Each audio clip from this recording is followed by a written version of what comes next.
you immediately have this differentiation between coaches, and you don't have to necessarily have this sort of carpet bomb approach to which a lot of models can tend to be. And tactical periodization within football, it basically breaks down the game into its 4 key moments. You'll display that in training and how you want that to look in games and particular opponents. Sports science, strength and conditioning, high performance coaching. Welcome to the Decoding Excellence Show.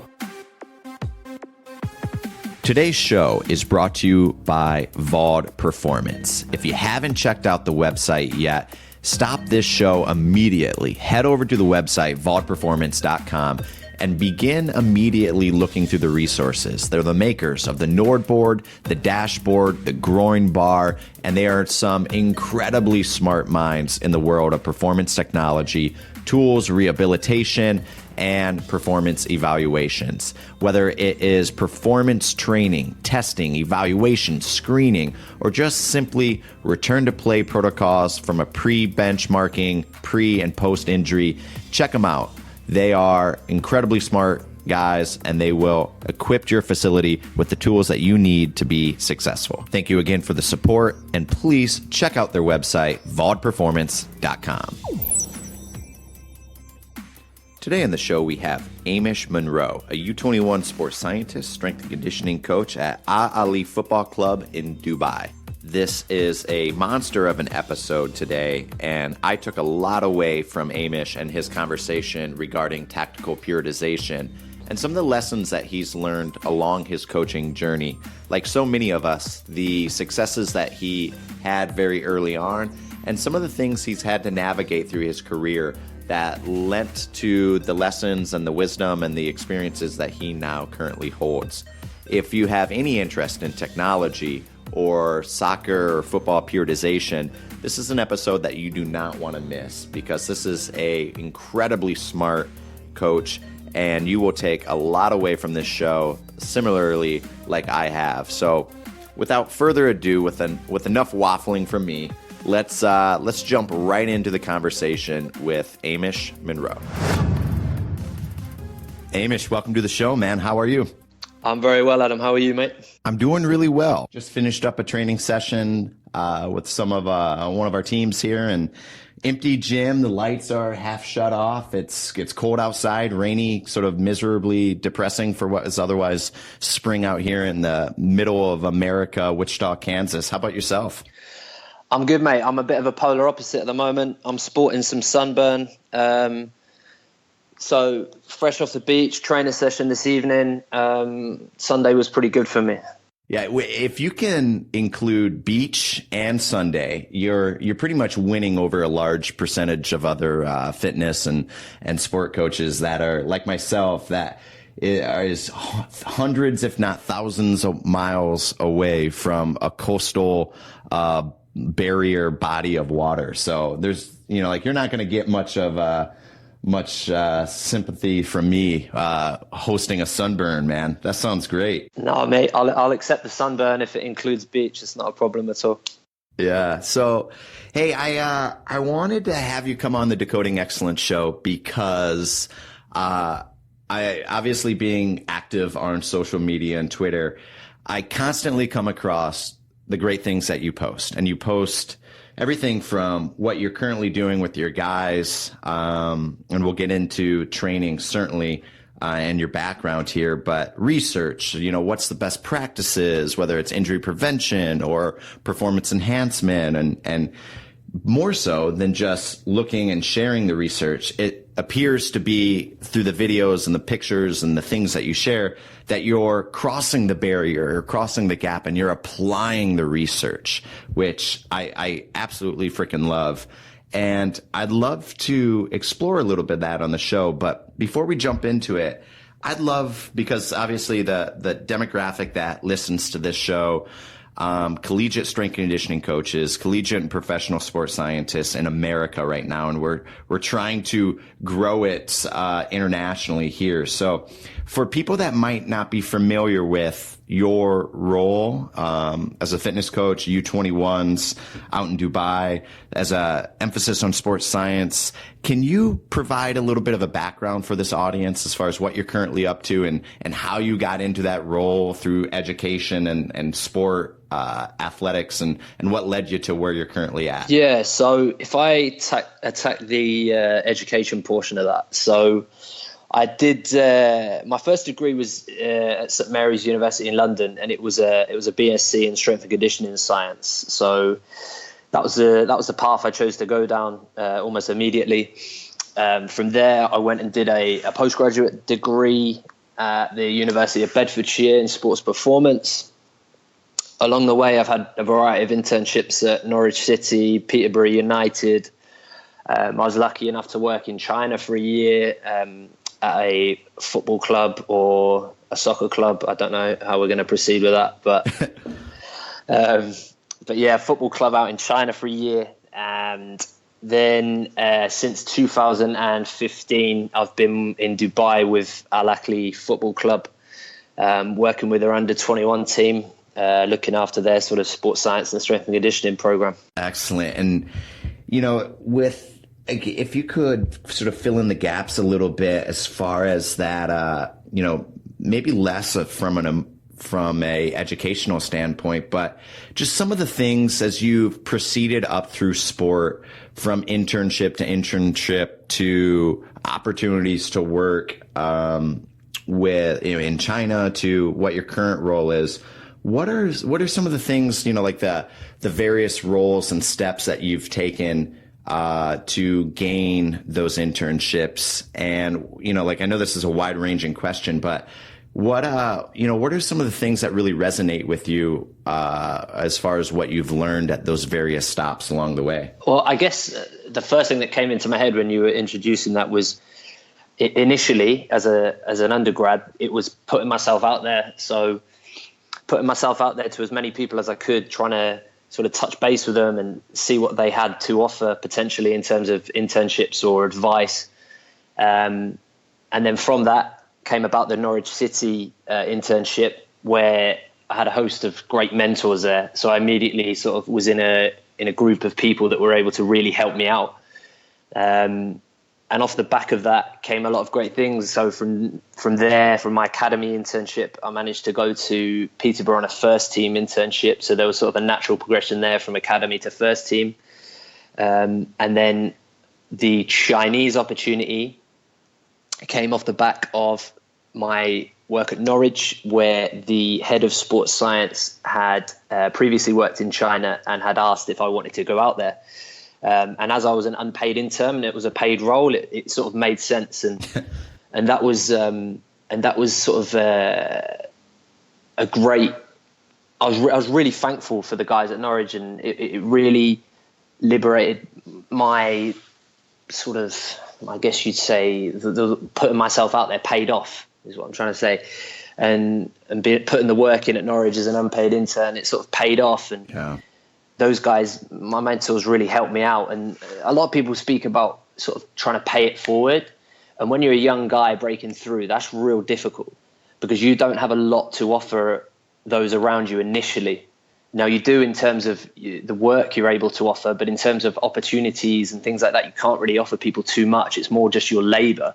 So getting that from those guys was awesome, and I'll sort of be forever indebted to them for that. And then again, I got helped out in Dubai by a friend, an English performance analyst who's here at Ahli, and he put me forward for a role. So again, it's you have to call in favors in this industry when you're a young guy, and then be very prepared to pay it back when you can to the guys that do help you out. To bridge on that, I mean, it's very similar to what we see in the collegiate sector here in America, as you go from one sort of collegiate internship to another, and then eventually you have your first potential paid role as a graduate assistant. And, I remember just, reflecting back on my own internship experiences, like yourself. I mean, you don't have much else that you can pay forward outside of just the hard work that you do. And then eventually you become a graduate assistant, or you get an academy role that's paid, and then you work your way and it's still paying your dues. And then eventually you're in a position where you can hire others. And hopefully that experience is of, humbling of recognizing that you don't have much to offer as a young guy. It allows you to then pay it forward to them.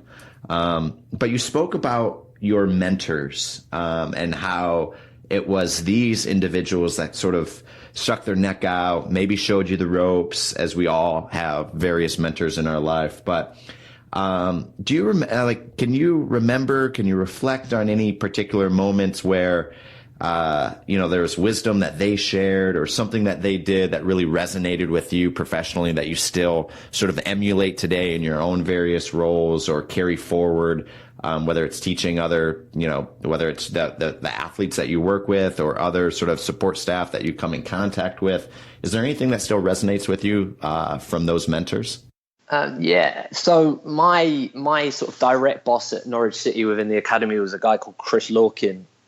He's since moved on to Aston Villa Football Club, and then he's since moved on to Northampton's County Cricket Club. And he was awesome to me. He basically gave me a completely holistic grounding and introduction into strength and conditioning in football in an applied setting.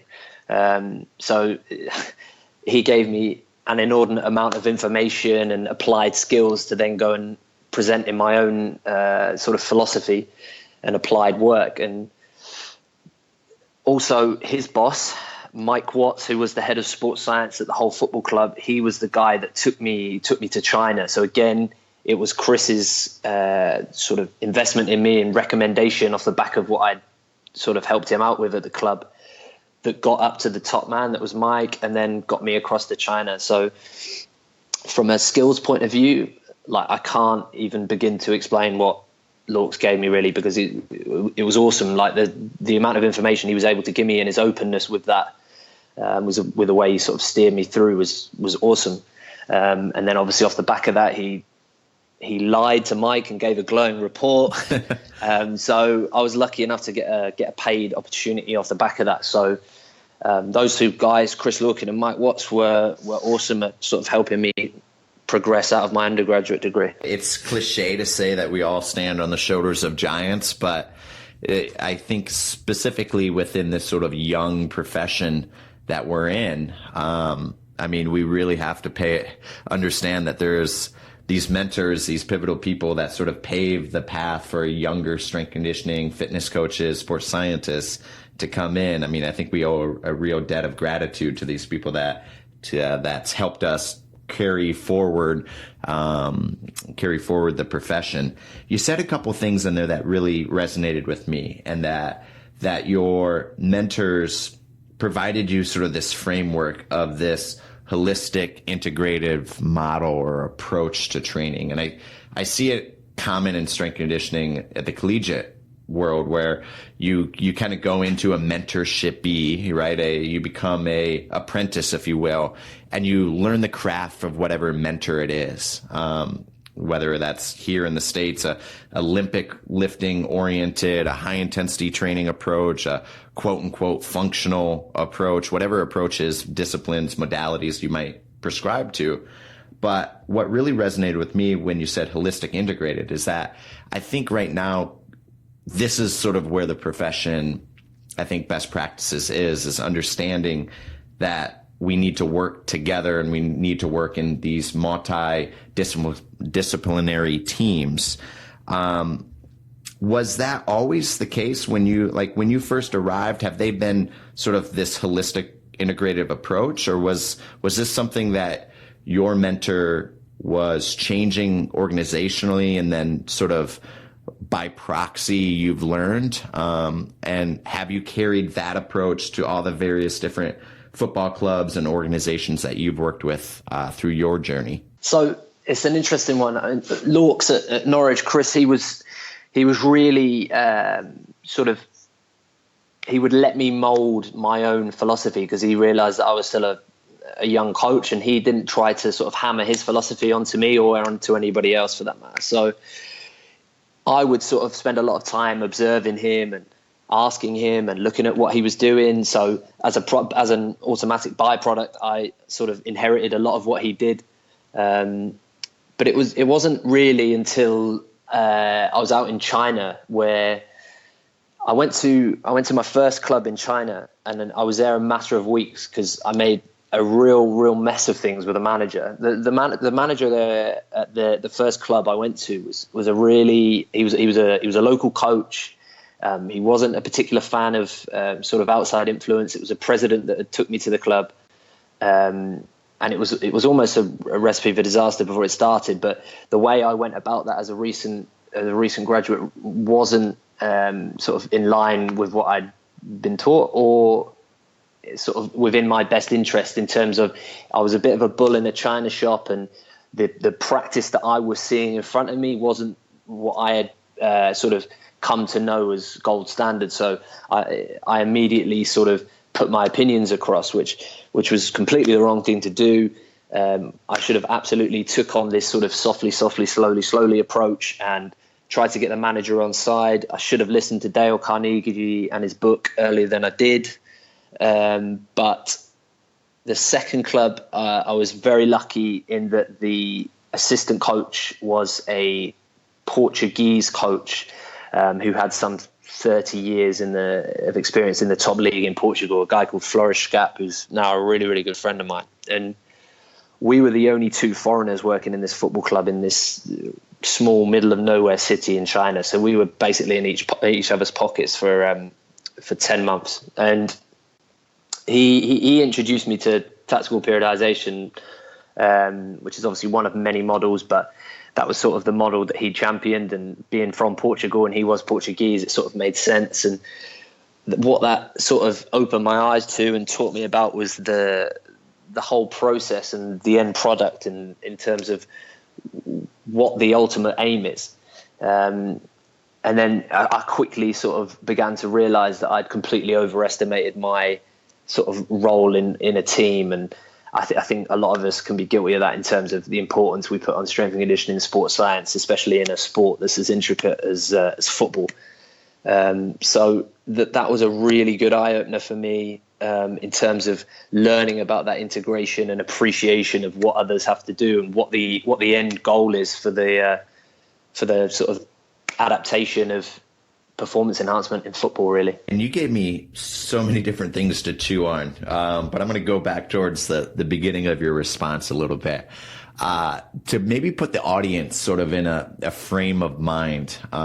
What age were you when you were out in China? Just to get a better idea of. I was 22, so I was a young guy. Yeah. So and then how was it years later when you read like Dale Carnegie's, whether it's like How to Win Friends and Influence People, or like, was it pretty soon or? No, it was pretty soon after. It was a recommendation from a well-known strength and conditioning coach in the UK called Nick Grantham. I follow a lot of his stuff, and that's sort of one of the books that he puts out there is sort of pivotal to sort of developing your soft skills, if you like, as a coach. What resonated with that as I was kind of following your own coaching journey is that this is a similar journey and story that so many other coaches can replicate and make, and we all have shared, right, in our own sort of journey of getting somewhere, and maybe the environment is not the particular way that we learned it, or the system isn't, up to what we might particularly hope or imagine or think it should be. And, like all of us, we take this sort of hammer and nail approach to it very early on in our career. And then you start to learn sort of the soft skills, the nudging, the massaging of a philosophy, a best practice, a way of doing some things. So I love your analogy of a bull in a china shop, because it draws so many comparisons to some of my own mistakes I've made in my young coaching career as well. Yeah, I think it's a pretty apt one for a lot of recent graduates, I guess. it's interesting as well. There's that graph that's sort of doing the rounds on social media now as well. I know Tom Williams up at Toronto put it up there not long ago, and it's that sort of U-shaped curve on a graph, which the y-axis is the perceived competence, and then along the bottom you've got years of experience. And then, when you're at sort of 0, 1 and 2 years, you're at the height of the left side of the U, and then you swoop down to when you realize you don't know a lot at all before you're 20 years into it and you realize you've got a bit more sort of knowledge under your belt. And I think that sort of rings true for a lot of guys as well. You mentioned in that response as well, kind of the scope of where we're going to explore a little bit throughout this show. And that was this tactical periodization and the preparation and the work that you do being sort of multifaceted in that, especially within football. And again, you'll have so much more experience discussing this than I do, just because of your nature of the sports that you work with. But I think it's certainly in America, it's very easy for us in strength and conditioning to sort of think that collegiate strength and conditioning is the only scope of things that will help performance enhancements. And I think as you start to work in very complex systems, i.e. football clubs and organizations, that there's so many different facets that go into enhancement of athletic performance. And that strength and conditioning, at least from the strength sides, sometimes when you look overseas, takes a little bit more of a backseat role to some of the other things. And I'd love for you to kind of riff on sort of where you see what you might think of in gym strength conditioning, and obviously having experience as a fitness coach and the planning of the various sort of energy system development sort of plans that you need to do. What is sort of, if you were to lay the groundwork, what is, tactical periodization? And then how does it fit within the system of what you're currently doing at your current organization? Yeah, so tactical periodization, I should say, like, tactical periodization is obviously one model of many. I think the reason I've sort of taken to it as sort of one of the best available at the moment, especially within football, is the fact that it's not a blanketed approach. It's not this sort of one size fits all, where it is a model, but it's driven by the head coach's philosophy and the way he wants his team to play, basically. So you immediately have this differentiation between coaches, and you don't have to necessarily have this sort of carpet bomb approach to which a lot of models can tend to be. And it basically, tactical periodization within football, it basically breaks down the game into its 4 key moments. It isolates team, sort of unit, intra-unit, and individual situations, and then you'll display that in training and how you want that to look in games and particular opponents. Now, how that works with sort of integration in terms of our sort of energy system development and gym work is basically trying to be complementary. So rather than trying to become almost departmentalized and sort of closed off from one another, I think it serves to increase the amount of integration that we have in terms of our application. So we can look to, for example, for our energy system development, we can try and be as specific as possible with situational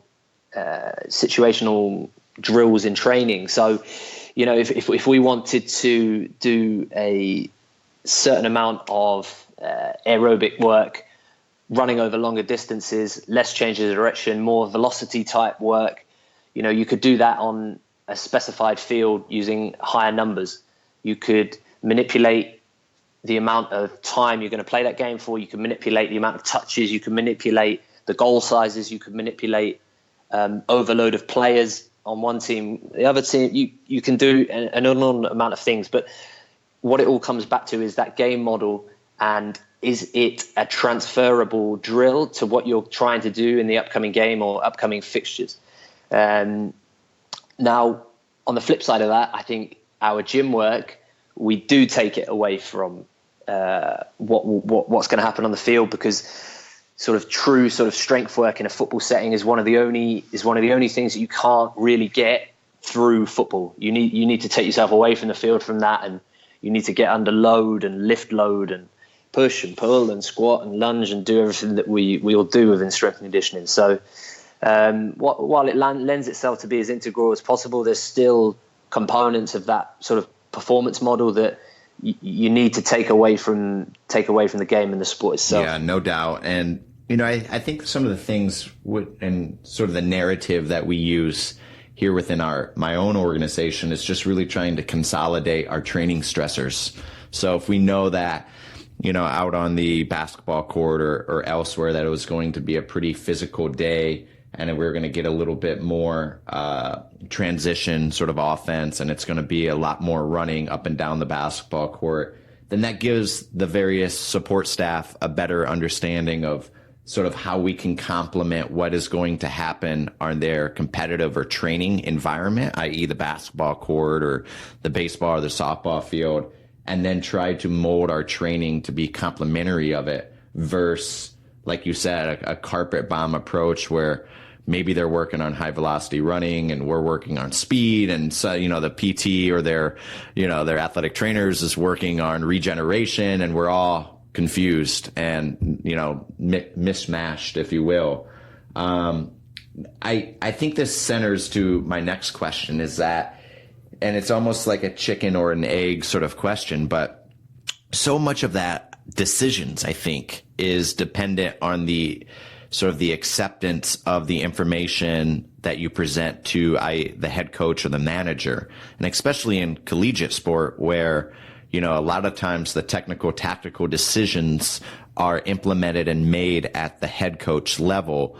How influential are you? Like when you sit down at that table and you're discussing the sort of logistics of a training schedule. I mean, is it derived solely from you? Is it a collaborative team effort? I think a lot of the audience is unfamiliar to that sort of collaborative approach, but I would love to hear sort of the process of deciding, or when you brought that to your organization, how receptive they were or forthcoming to the information that you were presenting. Yeah, this is why I am such a fan of tactical periodization sort of as I sit here in March of 2017, because it ultimately is devised upon the coach's philosophy.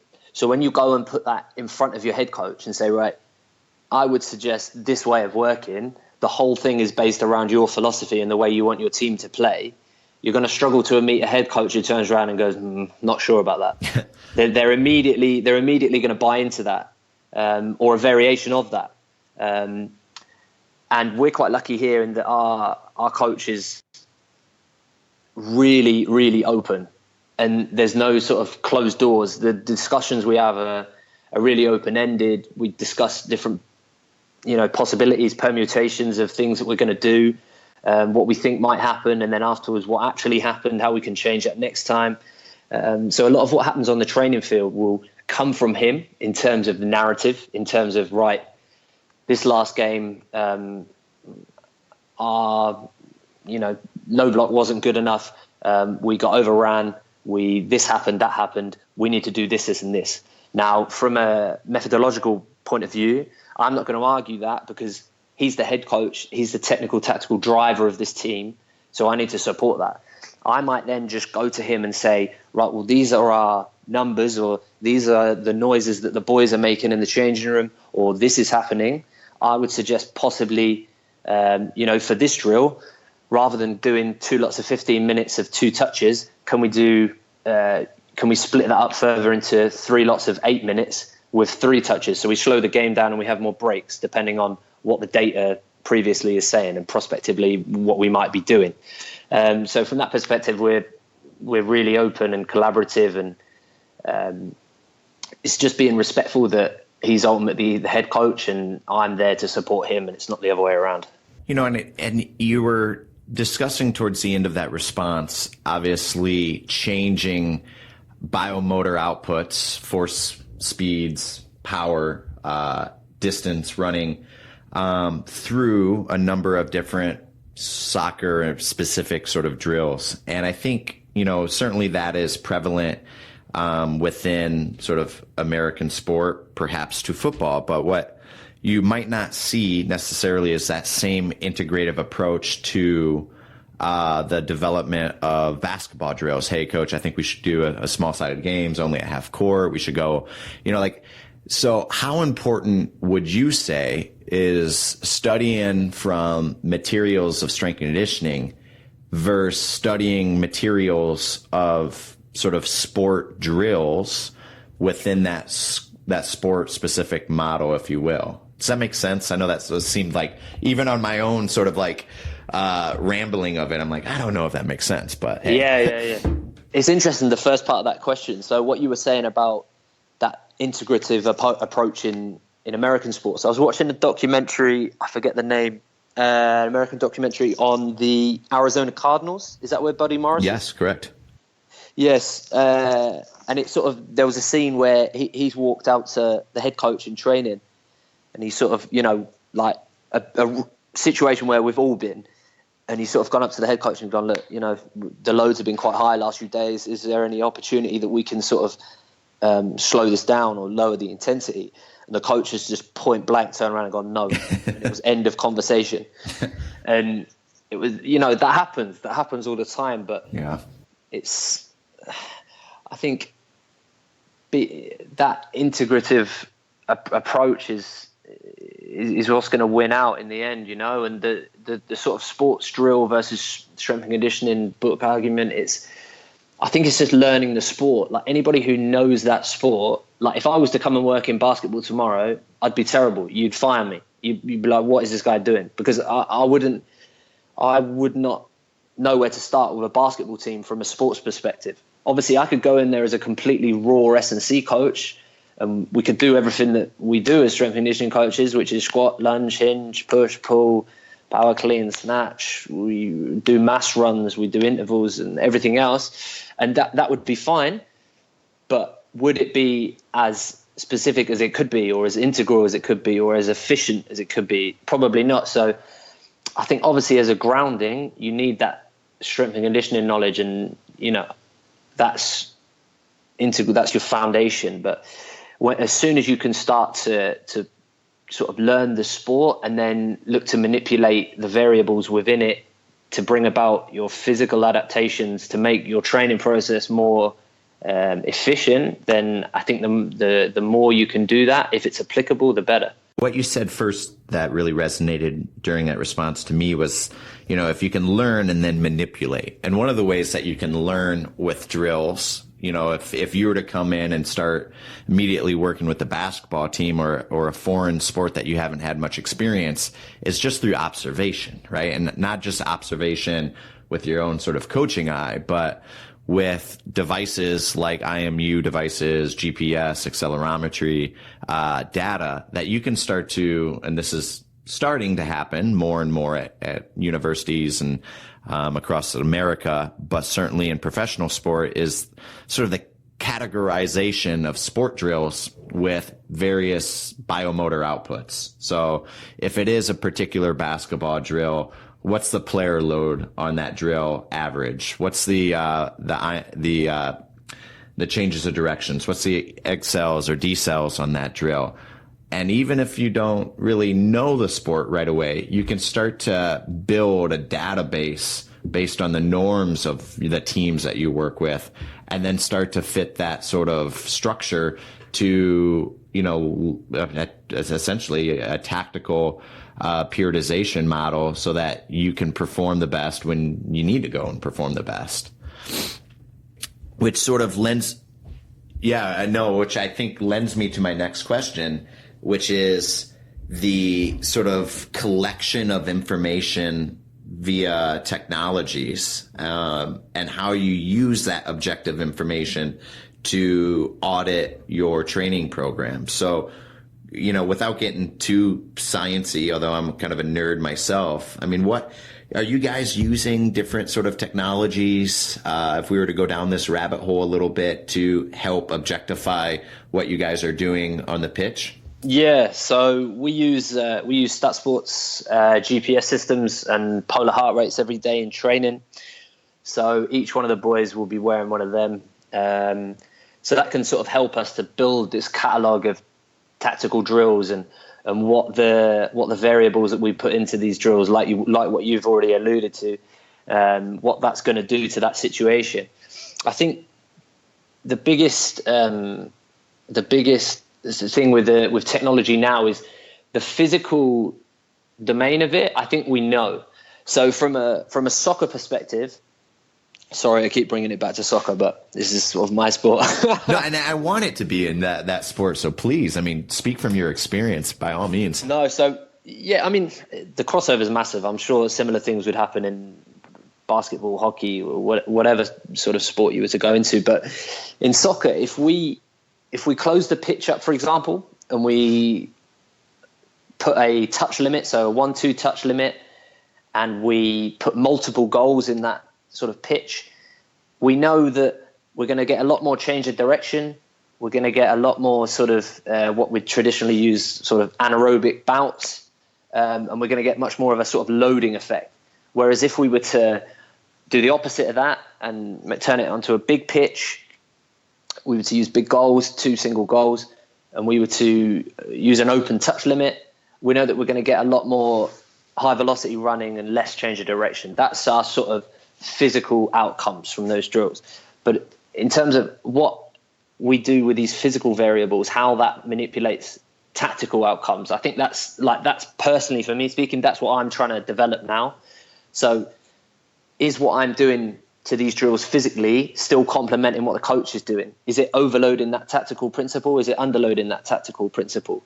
And I think when you sort of start to crack that and you get the physical and tactical outcomes and you have quantifiable ways of understanding what it is you're doing on all fronts, I think that's like a really, truly efficient training system. I think when you can start to match those objective quantification of the drills through a variety of different KPIs or outputs to the plan that the head coach or manager is trying to implement on a weekly basis, it only supports their vision through data, but also sort of you get at the general idea that you are at where you need to be from whether we want to kind of go down the routes of acute or chronic ratios, or if we're trying to raise training load or decrease training load, you have the numbers, you have the data to be able to otherwise intervene when we need to as, prep coaches. But at the same time, allow the coach to do what they're what they excel at, which is coaching soccer or whatever other sport that they're trying to do. We just sort of sit in the background as background computer processes, monitoring the work and jumping in or intervening when we can, when it's appropriate, to make sure that the athletes, from a biological standpoint, are getting the adaptive stimulus that they need. Certainly well said. I'd love to sort of explore it, because I know we discussed a little bit of this off air. And then I think you also shared it on a similar other podcast, but with this information coming in and, the various different data points that you can get if you wanted to really sort of, deliver yourself a headache, with all the various, points. I mean, data collection, analyzation of this information is damn near a full-time job, let alone being on the pitch, going through fitness drills, going in the gym, training various different qualities.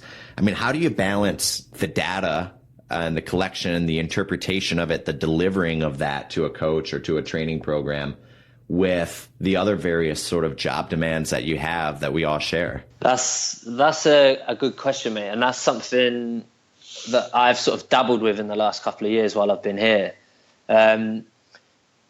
Purely because, like you say, you do generate a hell of a lot of numbers over a single session. And then when you look at multiple sessions and multiple weeks, the numbers get ridiculous. And trying to sort of stay on top of that is very difficult. So I think it's just outlining, like what you alluded to as well, sort of key metrics that you're going to continually look at in terms of where you're at, obviously delve into a lot of what Tim Gabbett's done in terms of the acute chronic stuff and the 10% ratios and everything in terms of that sort of readiness. And also get to know the coach very well in terms of what he wants to know. So, like, as an example, at the moment, we all the numbers we collect will go to the first team sports scientist, so he has all that information. So he can generate whatever he wants to generate with that information because he's much smarter than me and he's able to do that. In terms of our coach just gets averages. He'll only get training averages, thus to make sure not to overload him. Because if I give him every number from every player, that's going to completely blow his brains up. And so I think just identifying what certain parties need to know. So the coach will get training averages. He'll get, what's our average high intensity running on a match day -4? Okay, where were we today? Were we up or down? And where were we in relative terms to the last few days and weeks? And what does that mean going forward on whatever training day you might be on? Then to the players will get a kickback of the information. They'll get a simplified version as well, just to make sure that they're bought in. I'm sure a lot of people, maybe not in North America, you guys have some real professional athletes there, but here the buy-in to start with to GPS was suspect, and it was almost a battle every day to get the boys wearing it. But then when you consistently get it on them, kick the data back to them so they get used to it and they're actually interested in what they've done in training that day or that game, then I think you're beginning to win. And then, like I said, to the first team sports scientist, he gets all the numbers because he's awesome.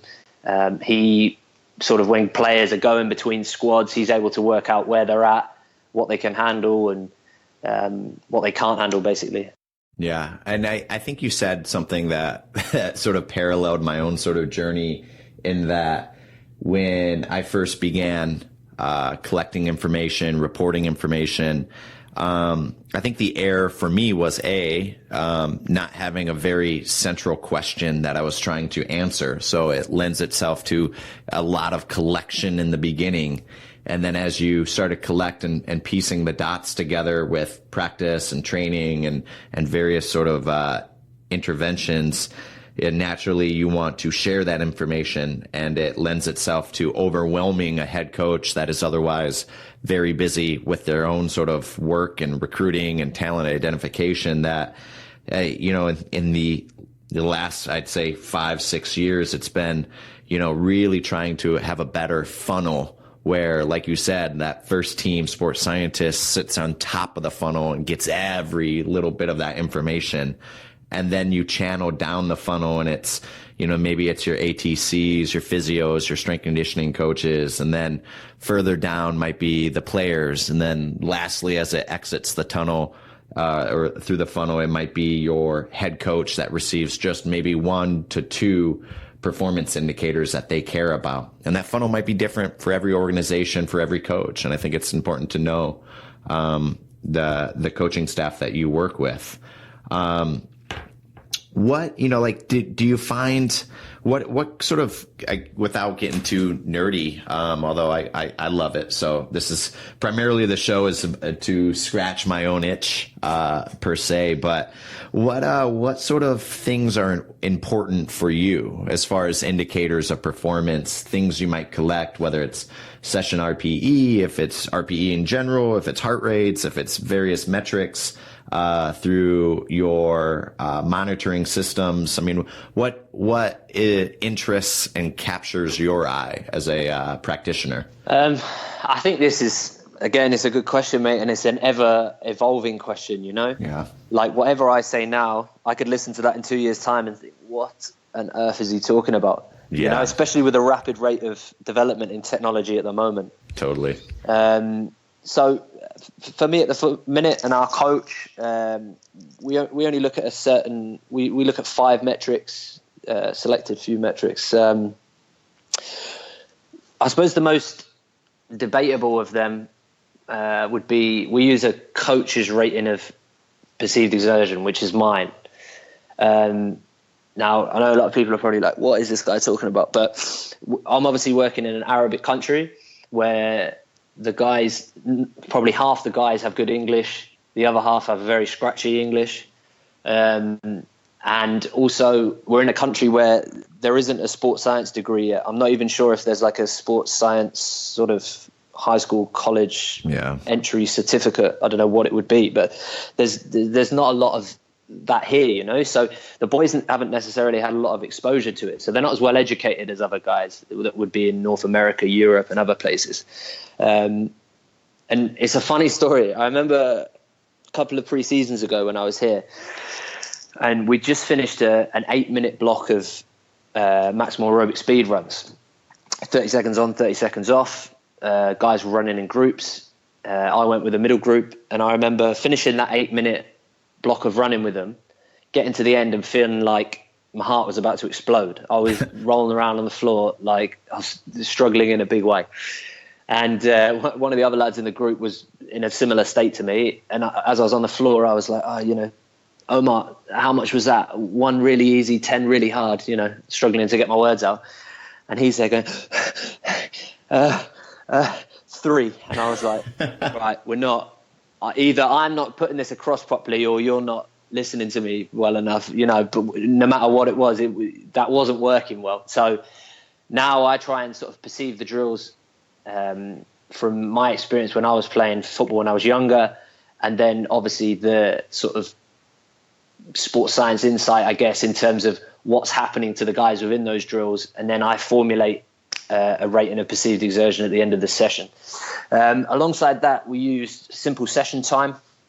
And then the GPS metrics we use are total distance, high intensity distance, and total number of accelerations and decelerations relative to the session time. But that is something that I'm starting to go away from and starting to edge towards another metric called explosive distance from StatSports, which has been really useful. But like I said, mate, it's ever evolving subject, and like I said, I'll probably listen back to this in a couple of years' time and scratch my head. I just think with basketball as a scope here, or a frame of reference, I mean, in the last several years, we've seen more emergence of professional and collegiate sport teams, acceptance and usage of technology to quantify the external workloads of their athletes. And that's, 3, 4, 5 years ago.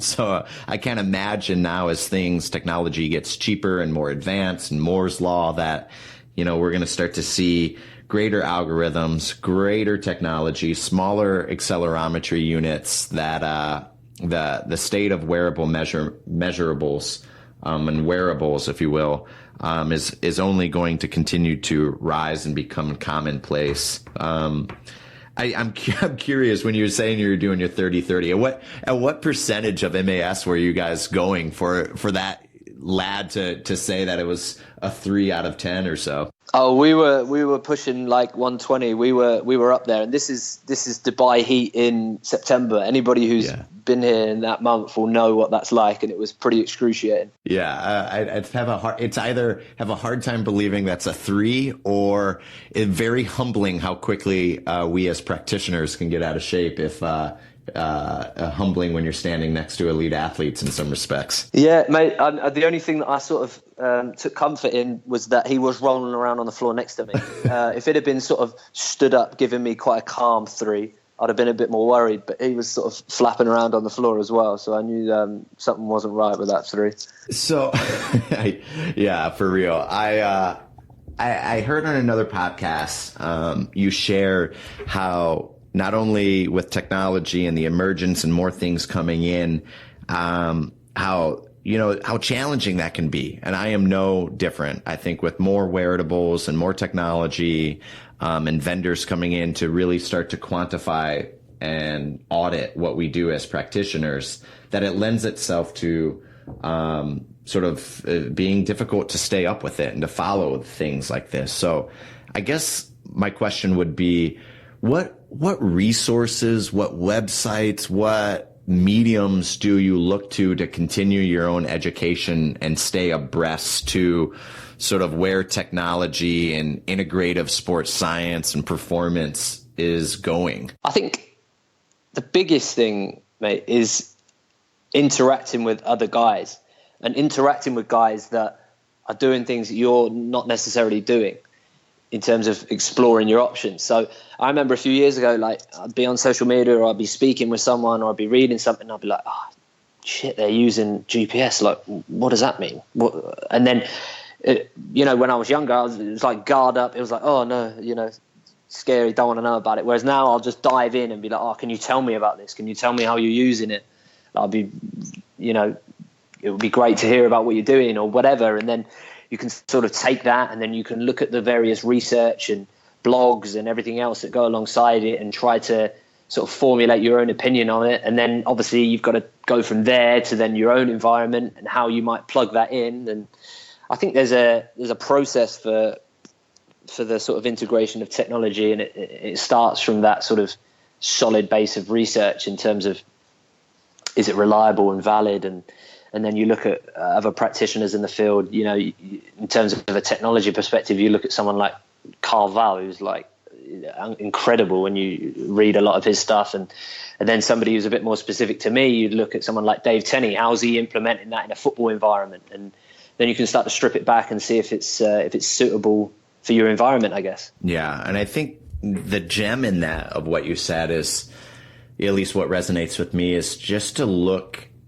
a little bit on the fringe of other practitioners, and which is sort of the reason of this show, is to have people like yourself come on and to spend an afternoon and talk about football preparation, which is otherwise not a sport that we have here at Wichita State, but to share similar conversations with other practitioners. And that's partially was one of my reasons of going out to Dave's Seattle Sports Sci weekend, very sort of oriented around football and the preparation for it. But the more you start to integrate yourself with professionals, I think the more you find that there's similarities. And then you have people like yourself and what you said with Carl, who will check and balance, technologies and various practitioners that might use it in their own domains. And then you start to kind of connect the pieces.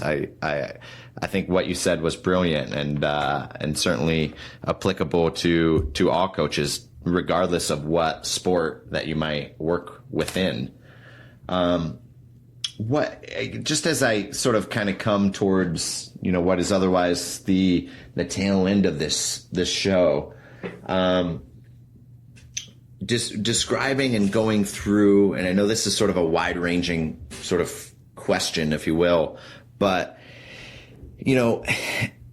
we've talked technology, we've talked tactical preparation and periodization, and we've talked a little bit about your background, but ultimately the show is about getting to the root of it, which is you as a practitioner, you as a coach, you as a sports scientist, whatever title we might align ourselves to, but with your purpose, and I feel like everybody has a purpose, but when you go in or you're on a training pitch or you're on a training session, can you describe what your purpose is? I know that's wide ranging, but maybe introspectively.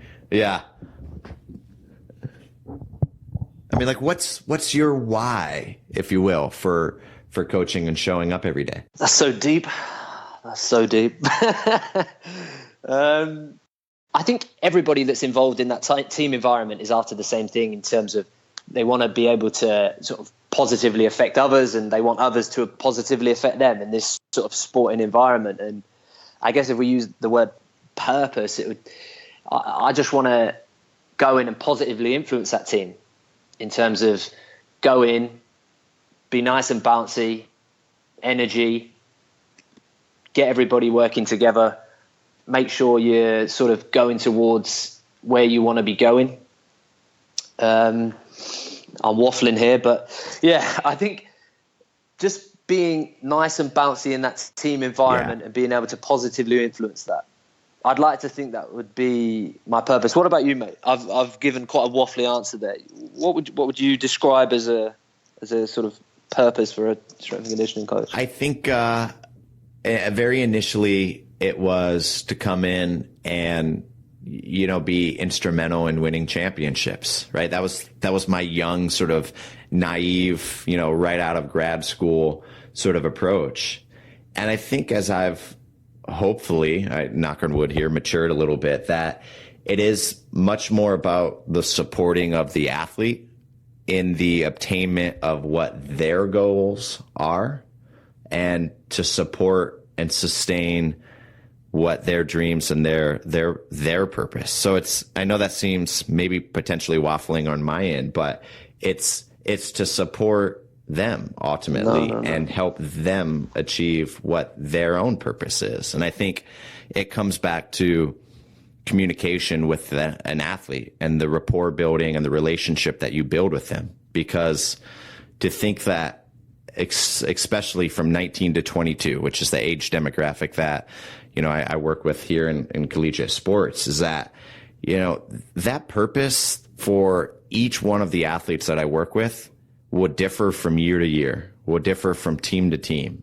And it's almost impossible for me to understand and know what that athlete's purpose or their reason to go into sport, why they're actually here, without sitting down and having those intimate conversations and exploring their backgrounds. I think, like if I were to allude to another book, I think that's why, Brett Bartholomew's book has resonated so much in our industry right now. And it's been shared so much on social media, because while there is technology and while there is approaches to training from a technical, tactical, X's and O's and technology, we still need to sit down and have conversations, like you said, and showing up in the locker room, in the washrooms, and talking to the athletes primarily.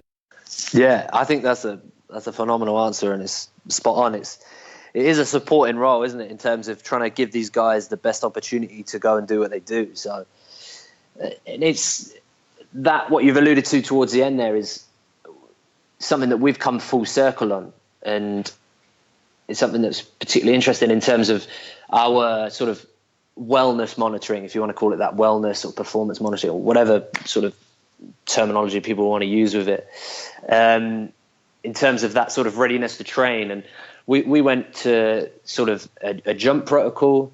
We tried the simple questionnaires, and everything just came back to the same conversation. So just being in the locker room, I can't believe I just used the word locker room, being in the changing room when the boys are coming in, they're not all going to come in together. So make sure you get them individually, have a chat with them. Even if the boys aren't speaking English, it's thumbs up, thumbs down. You learn a little bit of Arabic or whatever language you need to learn. And then you just slowly build the rapport. You get to know them. You get to know what they need. And it sort of goes from there. But like you say, I think that supporting role to where they're trying to go is the pivotal part of the whole process. Yeah. To bridge on top of that, and a different, maybe for different ages and levels of professional sport. And I see it parallel a little bit here in the collegiate, is that what you might get from an older aging athlete, right? The difference for them, their why might be, I just want to play one more year so I can provide a paycheck to my family and send my daughters off to college, like a little bit more money in the bank, and hang on. That's the reason why I'm playing. I just need to stay healthy and bank a little bit more money. Where, you might have an academy player coming up, and I speak with no experience with academies by any means, but drawing parallels to our freshman and sophomore athletes, right? Like, they're vying for a starting position. They're vying to make a difference on the team. So their training reasons are very different from ages, freshman, sophomore, 19 to 20 to 21 to 22-year-olds, and knowing what their why is and why they're coming in, and being flexible enough with that, and having that sort of athlete-centric model in trying to support their why through the various knowledge bases that we have, so it all aligns with what the coach's interest is, i.e. winning, I think can be a very sort of powerful funnel that allows for everybody to perform at their best for the various reasons they want to perform at their best. Yeah, that's an interesting one, and something that you had sort of alluding to there in terms of that coach-athlete relationship. And that head coach athlete relationship, athletes can make very different noises to different people. And, I can go into the change room one day and I can be like, how are you? I was school. I can ask them what they've got going on. If I know they've got an exam going on, or, the sister's getting married or whatever, like bring up a conversation, ask them how they are. And they could be like, my hamstring's really tight. I tried running this morning, didn't go well, or, something to that effect. But then if we have a conversation involving the head coach, then that's their boss. That's the guy who's going to put them in the game or take them out of the game.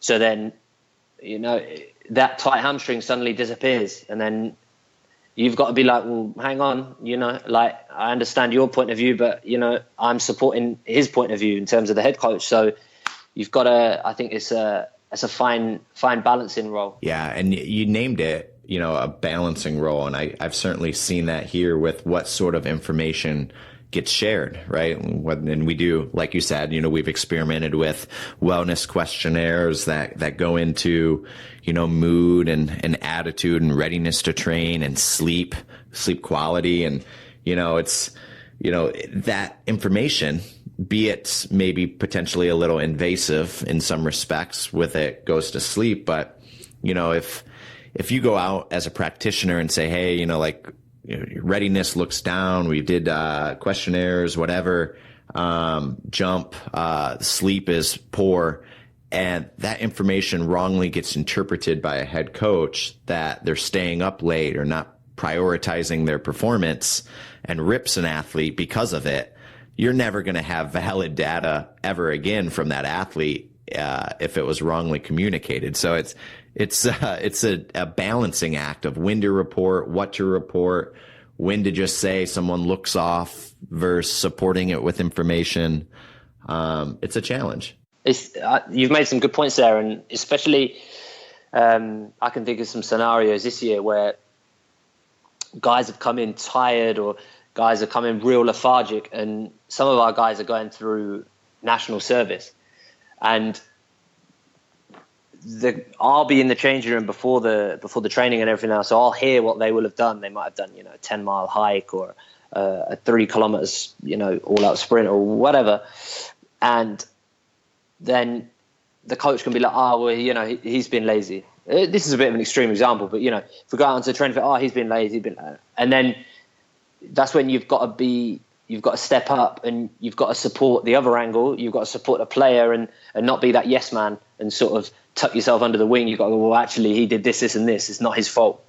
And I think that's where, like what you said before, we've alluded to, that balancing role, you've got to play both ends. I don't think you can sort of, obviously you're aligned to the head coach, you're part of his support staff, but being that yes man is not going to sort of do him any favors in the long run. So I think, again, that balancing act and feeding appropriate information at appropriate times is critical. And I think having the receptiveness and the ego of the other end of the equation is certainly important too. The receptiveness of that information from a head coach as well is just as critical as the delivering of that information from otherwise a support staff too. So, absolutely. Look, I want to share a couple different things. So I first came across some of your information via your Twitter, and I wanted to share that at Hamish Munro 90. Yeah. Are there any other ways, if someone was listening to this show and had a little bit more football specific questions or wanted to reach out and contact you, what's the best ways that people can get in touch with you? Twitter would be the best one. I mean, Twitter for me, I just use Twitter as this big platform to share and ask questions and listen to what people are saying and, transfer information. So that's probably the best one. I'm also on LinkedIn, just my name, Hamish Munro. Feel free to get me on there. So Twitter and LinkedIn would probably be the best places to go to find me. So I know via your Twitter bio that it links to your LinkedIn, but I'll include that in the show notes as well as your Twitter handle.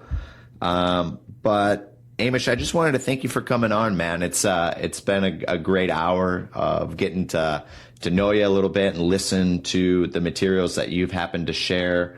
And I'll try to include as much of the information and maybe link to some of the materials that is on complimentary training, at least the slides of the tactical periodization model that you presented. But thanks so much for coming on the Decoding Excellence Show. I really appreciate your time and the experiences and wisdom that you happen to share. No, thanks for having me on, Adam. It's been great, mate. It's been great chatting. And just a collective thanks to you from everybody else sort of listening to these as well. Guys like you sort of putting themselves out to put out training resources helps a lot of people out and touches a lot of people. So it's great what you're doing. So keep it up, and thanks again, mate. Appreciate it. Until next time, man. Let's touch base again. Awesome. Thanks, pal.